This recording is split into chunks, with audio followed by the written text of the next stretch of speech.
Hi மக்களே, எல்லாரும் எப்படி இருக்கீங்க? நல்லா இருக்கீங்களா? இன்னைக்கு தெரிந்து தெளிவோம்ல ஒரு முக்கியமான விஷயம். நம்ம குழந்தைங்களுக்கு ஆஸ் அ டீச்சராக நான் சொல்கிறது,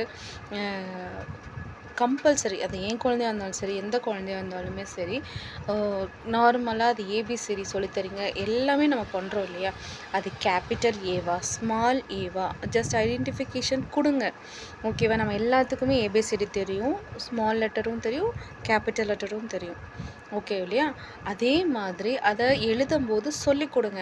இது கேபிட்டல் ஏ. அந்த கேபிட்டல் ஏயை தான் அதை மென்ஷன் பண்ணணும். அந்த கேபிட்டல் லெட்டர்ஸை எல்லாமே ஐடென்டிஃபிகேஷன் பண்ணுற அளவுக்கு கேபிட்டல் கேபிட்டல் கேபிட்டல்னு சொல்லிக் கொடுங்க. Capital A, capital B, capital C, capital D. So இந்த மாதிரி ஐடென்டிஃபிகேஷன் பண்ணி சொல்லிக் கொடுங்க. அதே மாதிரி ஸ்மால் ஏ அந்த மாதிரி சொல்லிக் கொடுக்கும்போதும் small a, small b, small c, small d, small e. So ஓகேவா? இந்த ஃபார்மேஷனில் சொல்லி கொடுத்துட்டு வந்தீங்கன்னா தான் அவங்களுக்கு அது தெரியும். ஓகேவா?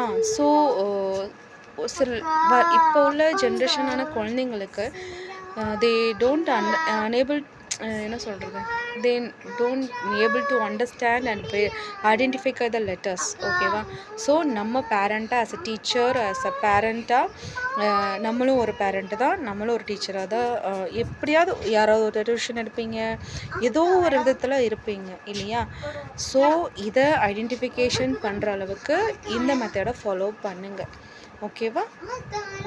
ப்ளே ஸ்கூல்லேருந்து ஒரு கிண்டர் கார்டன் கேஜி லெவலுக்கு நீங்கள் போகும்போது, ஸோ நீங்கள் ஒரு ஜஸ்ட் ஒரு டேக் கேர் பண்ணி இந்த ஐடென்டிஃபிகேஷன் ஃபார்மேஷனை சொல்லிக் கொடுங்க.